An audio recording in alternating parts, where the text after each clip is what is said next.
name is Connor Beer. I'm a service technician with the Ski Hut here.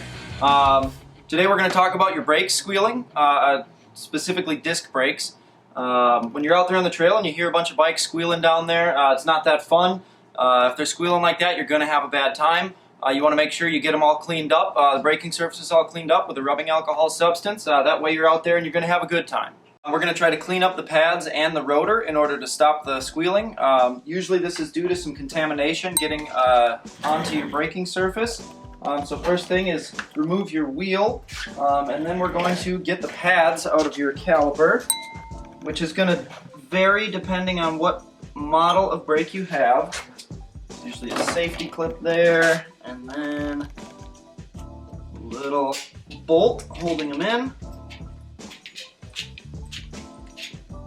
We're going to remove the pads. These ones are coming out the back of the caliper. Still some decent pad life left there. You can see when you look at it, the darker discoloration in the pad is generally going to be a contamination. We've got our rubbing alcohol here. I'm going to spray it onto the pad surface. Do both of them here.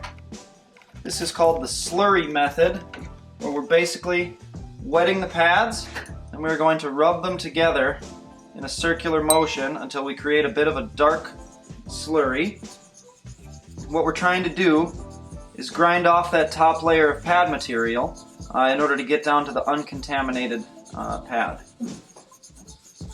You can see it start to build up, kind of a muddy substance. Add a little bit more alcohol here. Getting clean already.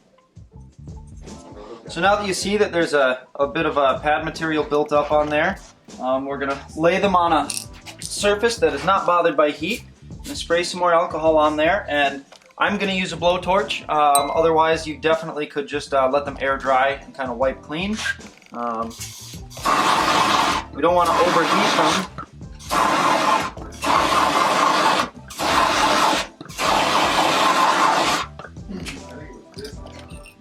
You can see how much cleaner the pads look.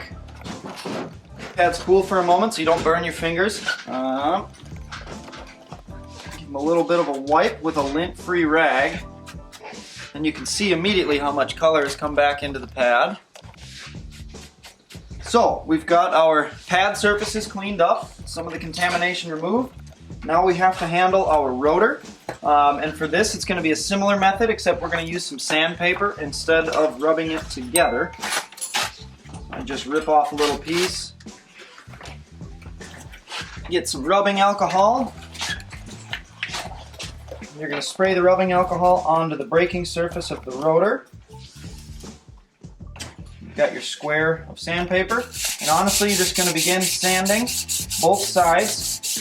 And you can see it immediately start to remove some of the darker contamination that is on the metal.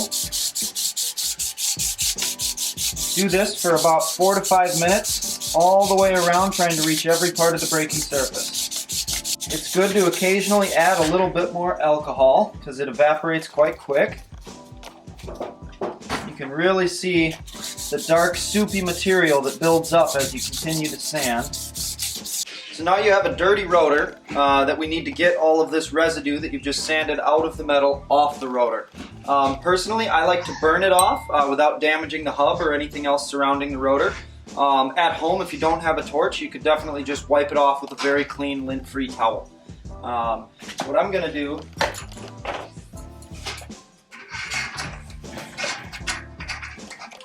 is use this. Spray down your rotor a little bit more. Get that spinning a little. We're going to hit the rotor with a blowtorch. It'll light up like that. Keep it spinning.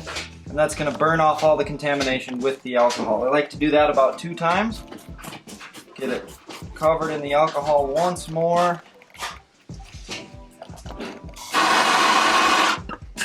Let it flame up and burn off the residue. Now that we've heated up the remainder of the rubbing alcohol on there, we're going to take our clean, lint-free rag. We're going to give it a once wipe down. And you can see the metal of the rotor See all the residue that comes off. You can see the metal of the rotor is back to a much cleaner braking surface with less contamination embedded. And at this point you can reassemble the wheel, put the pads back into your caliper, make sure that they are secure, and your brakes should be far less squealy.